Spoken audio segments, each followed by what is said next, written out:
Halo, Assalamualaikum warahmatullahi wabarakatuh. Selamat datang kembali di channel kajian ilmiah. Nah, pada kesempatan kali ini saya akan melanjutkan tutorial Microsoft Word yang dulu sempat tertunda karena beberapa pekerjaan. Nah, di layar laptop saya saat ini sudah terlihat kerangka penulisan yang sebelumnya di video sebelumnya telah dibuat. Kita lihat terlebih dahulu di bagian navigasi panel ada view, lalu ada navigation pane, silahkan dicentang. Nah, akan muncul panel navigasi yang memudahkan kita untuk berpindah dari satu bab atau dari satu heading ke heading yang lainnya. Nah, begitu pula dengan di bagian home style kita akan mengklik. Jadi di bagian tab home ada tanda panah di bagian sini. Nah, kalau kita arahkan kursor akan akan terlihat alternatif Ctrl Shift S. Nah, kalau diklik akan muncul seperti ini. Coba diperkecil sedikit sehingga memudahkan kita untuk menggunakan lembar kerja dokumen kita. Nah, jadi di bab 1 pendahuluan sudah tertulis latar belakang sampai manfaat penelitian.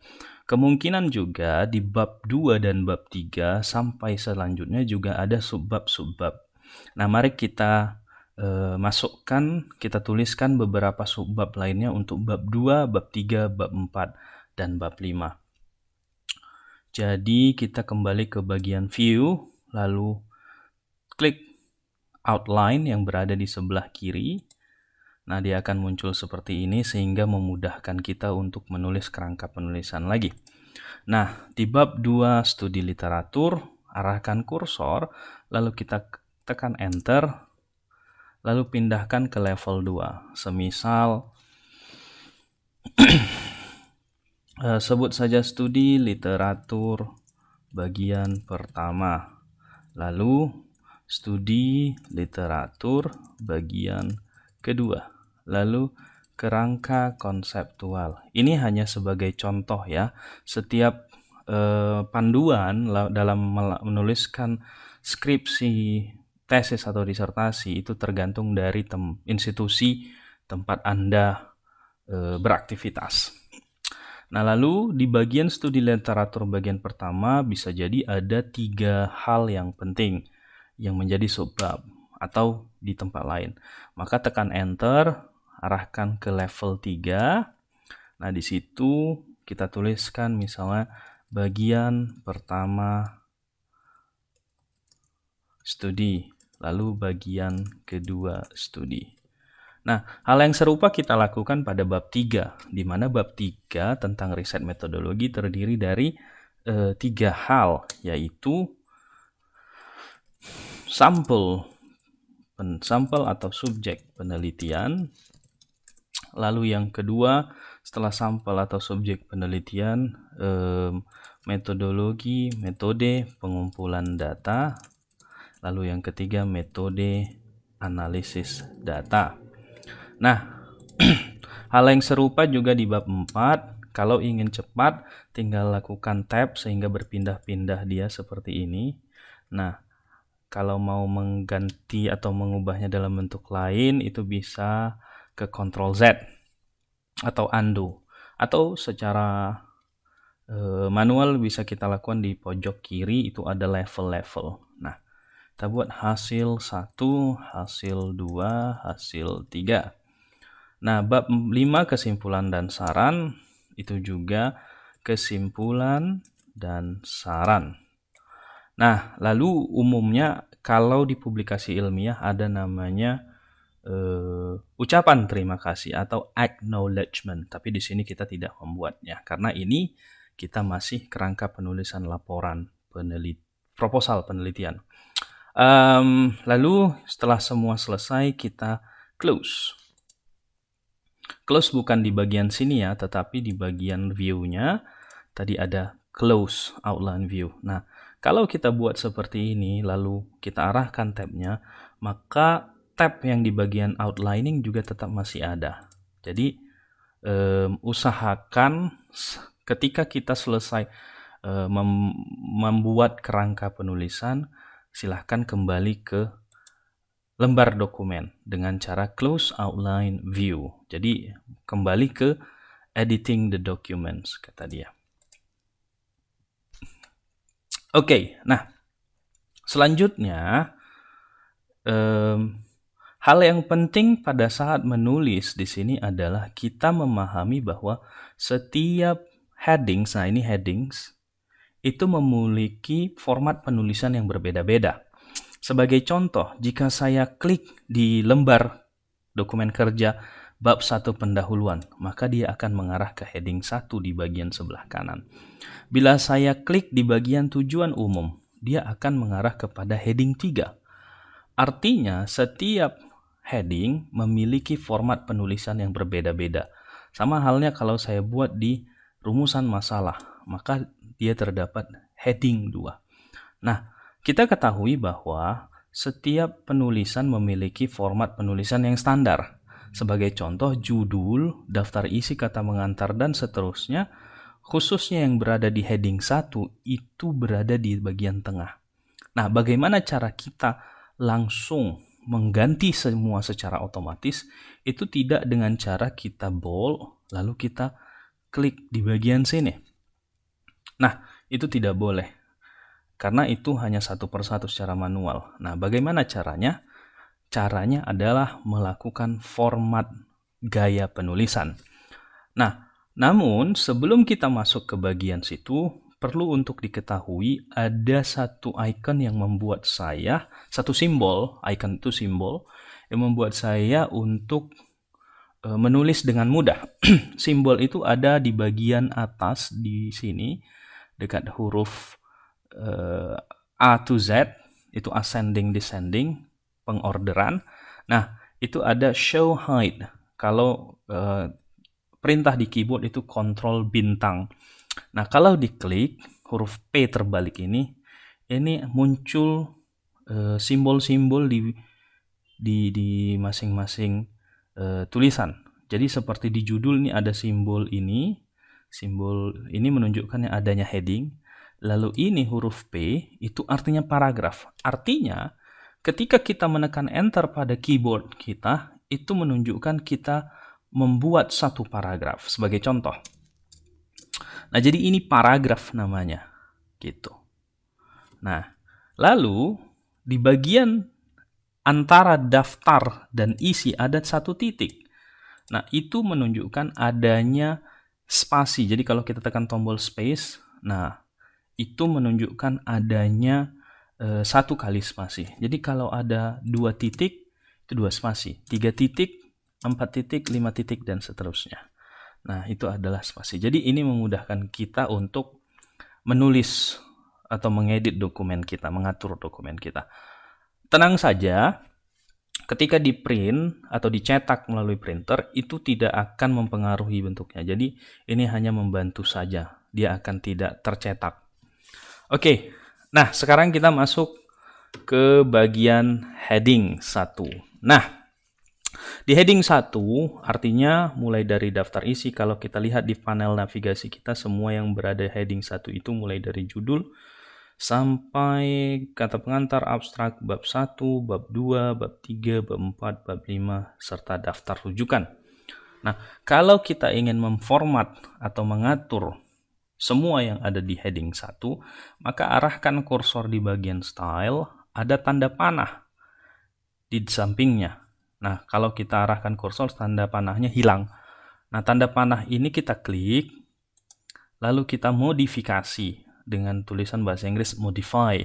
Lalu klik satu kali, maka akan muncul kotak dialog seperti ini. Modify style.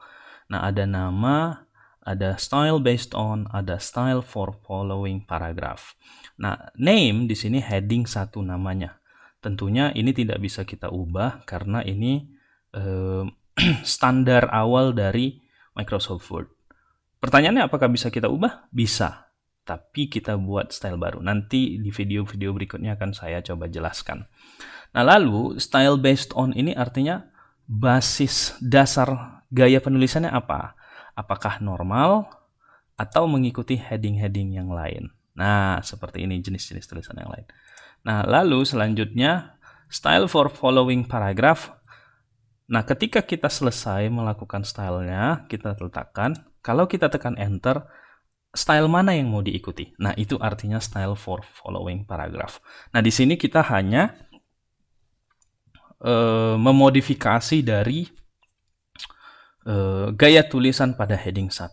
Nah, kalau mau cepat, itu ada tampilan di sekitaran sini.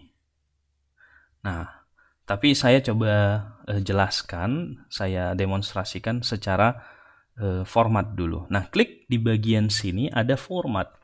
Klik satu kali ada font. Nah, coba kita klik font, maka kita akan diarahkan ke kotak dialog seperti ini. Jadi ini kita memformat, mengatur jenis tulisan yang mau kita tetapkan pada heading 1. Ingat, heading 1. Nah, untuk jenis font itu berada di sini, kita hapus, lalu kita klik Times New Roman. Nah, di sini ada Times New Roman. Nah, lalu karena dia heading 1, umumnya dia itu dicetak tebal, warna hitam, dan ukurannya 12. Jadi dicetak tebal itu bold, lalu ukurannya 12. Nah, ini contohnya, dan warnanya hitam. Pastikan font color. Nah, di sini itu efek-efeknya, maksudnya pengeditannya. Kalau kita buat strike through, coba centang, dia akan seperti ini tampilannya. Double strike through seperti ini, atau superscript. Superscript itu artinya pangkat atas, subscript pangkat bawah, small caps itu semuanya besar, huruf kapital, tetapi di setiap huruf pertama dari setiap kata itu huruf kapitalnya lebih besar, jadi sedikit berbeda. Atau all caps. Nah, ini biasanya di judul kan. Nah, jadi untuk heading 1 kita buat seperti ini saja. Kita klik OK, maka dia akan berubah tampilannya, tampilan awal atau preview di sini. Lalu kalau kita ganti formatnya menjadi paragraf, nah di sini kita mau letakkan di mana? Paragraf, kotak dialog paragraf terdiri dari 2 tab. Yang pertama indents and spacing, yang kedua line and page breaks. Nah, indent dan spacing itu terdiri dari 3 hal, yaitu general, indentation, and spacing. Nah, apa fungsi masing-masing? Kalau general, ini yang disebut dengan alignment, bahasa Indonesianya itu adalah rata. Jadi mau dibuat rata kiri, rata kanan, rata tengah, atau rata kiri kanan. Nah, karena ini heading 1, kita buat rata di tengah. Jadi klik di bagian sini ada centered. Nah, klik satu kali, nah ini akan muncul. Nah, lalu yang kedua, indentasi. Indentasi itu adalah jarak dari margin ke huruf pertama. Nah, semisal kalau saya buat left dulu ya. Nah, ini. Kalau saya buat jarak leftnya itu sekitar 0,5 cm, maka dia akan berubah bentuk di bagian sini. Tapi kan kita untuk di center tidak perlu itu. Nah, ini indentasi ini umumnya digunakan untuk sistem penulisan pada gaya penulisan American style, karena ada paragraf dia, ada alinea dia. Nah, lalu di hal serupa pada right. Jadi kita kembalikan ke centered. Nah, di bagian spacing itu adalah kelang. Kalau dulu bahasa saya waktu SD kelang. Nah, bahasa Indonesianya sekarang mungkin spasi ya kali ya, atau jarak per baris gitu, jadi baris. Nah, kalau dia sebelum, before, itu ada artinya, jadi ini ada daftar isi. Oke. Nah, sebelum artinya di atas sini. Nah, kalau after di bawah sini. Jadi 0 point dan 12 point. Nah, kita buat dulu 0 point. Jadi jaraknya sama, sorry. Lalu line spacing artinya barisnya. Jadi baris per baris gitu. Nah, kita buat 1,5. Nah, jadi bentuknya jelas seperti ini tampilan awalnya. Nah, kalau kita centang don't add space between paragraph of the same style, artinya jangan tambahkan spasi di antara paragraf. Jadi paragraf itu yang ini tadi, huruf P terbalik ini. Kalau stylenya sama. Jadi kalau stylenya sama nggak usah ditambah spasi satu kali. Kalau stylenya berbeda, berarti ditambah. Nah, itu dia maksudnya. Kalau menurut saya ini tidak perlu dicentang karena itu membedakan jarak antar paragraf. Nah, mari kita klik OK, maka sudah terbentuk seperti ini. Lalu kita klik OK selanjutnya, maka coba diperhatikan di bagian belakangnya. Setiap kata yang berada di heading 1 atau level 1 akan berubah penulisannya. Nah, seperti ini dia hasilnya. Jadi, judul, daftar isi, kata pengantar, abstrak, bab 1 pendahuluan, bab 2 studi literatur, dan seterusnya. Nah, bagaimana di heading level 2? Nah, di heading level 2 juga tidak boleh warna biru kan? Maka dengan demikian, cara yang serupa kita lakukan.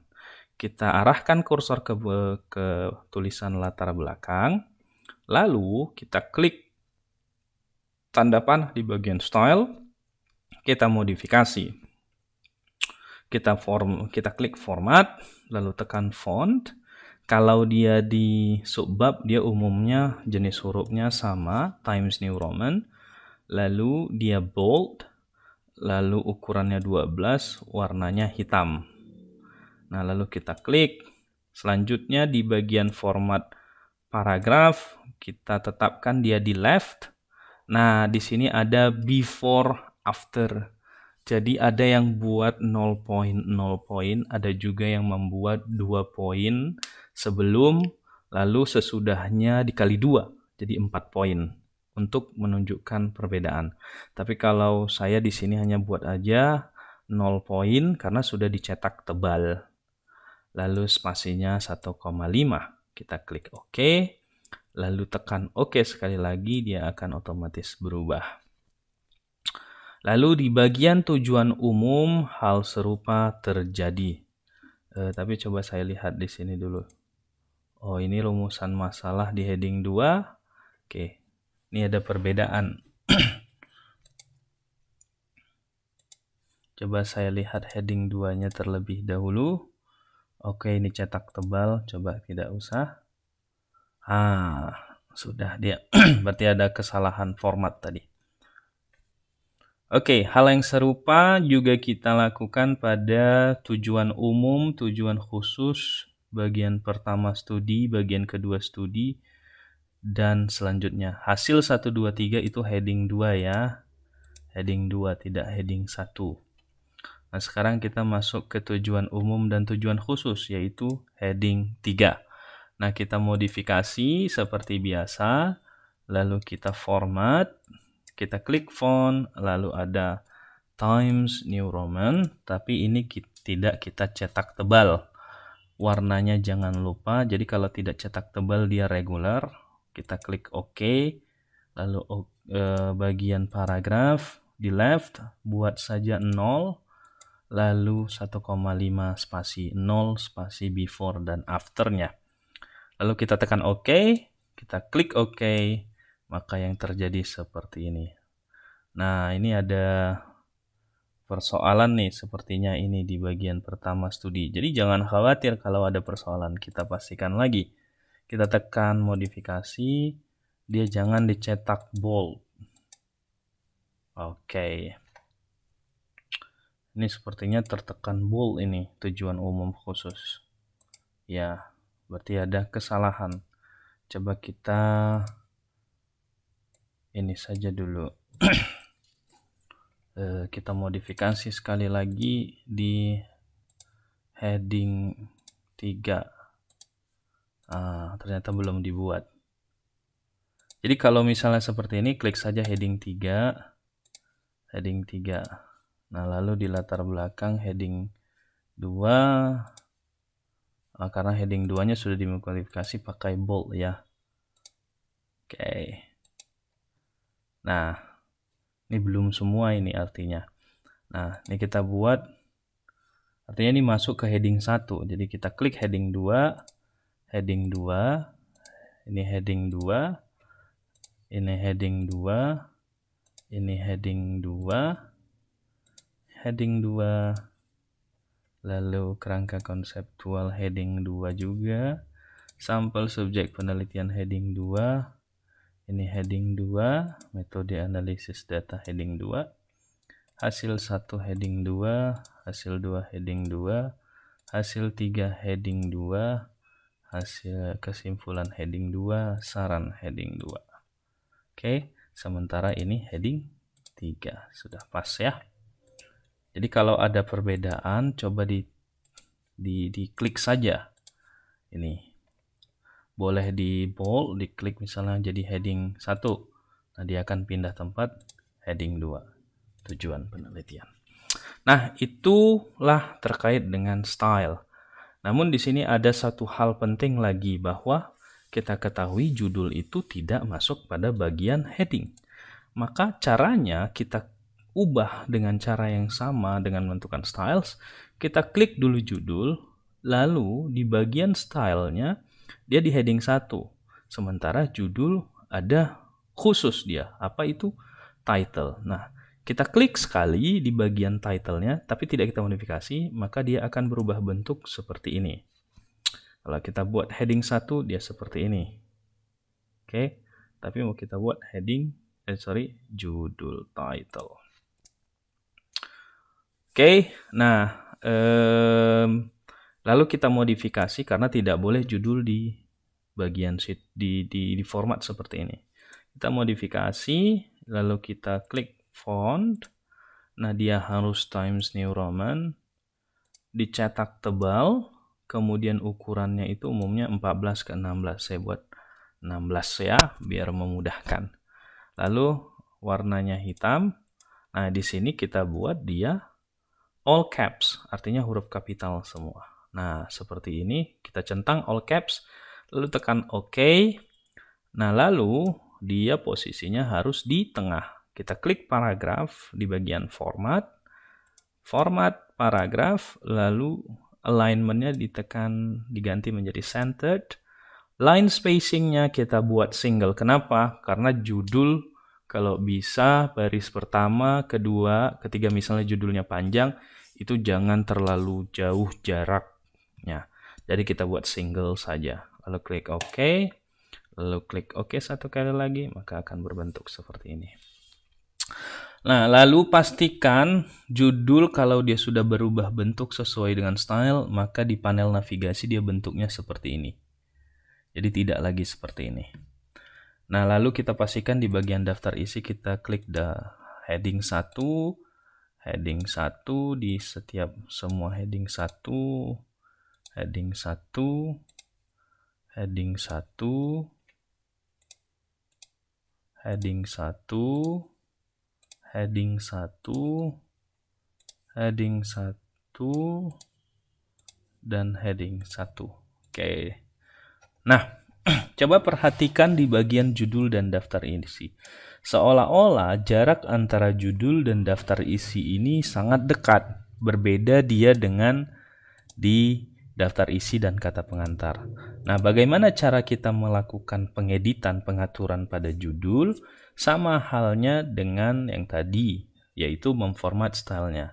Tapi pertama sekali, arahkan kursor ke judul, lalu klik di mana saja. Yang penting dia di sebelum huruf P terbalik ini, yang menandakan dia masuk pada bagian judul. Klik satu kali, lalu sudah dipastikan stylenya terhadap title, lalu kita modifikasi dengan cara mengarahkan kursor ke bagian tanda panah. Lalu klik satu kali, muncul kotak dialog di bagian modifikasi. Nah, untuk memisahkan jarak sebelum dan sesudah, kita klik format, lalu ada tadi paragraf. Nah, di bagian paragraf itu ada spacing, before dan after. Yang kita inginkan di bagian afternya, biar ada jarak setelahnya, bukan sebelumnya. Maka kita tambahkan, bisa kelihatan di bagian sini itu jaraknya. Coba kita buat 6 poin. Oke, kita klik OK, maka sudah berjarak dia. Jadi inilah gaya penulisan, memahami style dalam Microsoft Word sehingga memudahkan kita untuk mempersiapkan tulisan. Pada video style ini yang bisa saya sampaikan. Nanti selanjutnya kita akan membahas bagaimana membuat numbering. Nah, numbering seperti 3.1, 3.2 secara otomatis. Baik, terima kasih. Jangan lupa subscribe di video-video, jangan lupa subscribe di channel ini dan nantikan video tutorial Microsoft Word lainnya atau software-software lainnya yang berguna untuk membantu Anda dalam menulis karya dan publikasi ilmiah. Oke, saya akhiri. Assalamualaikum warahmatullahi wabarakatuh.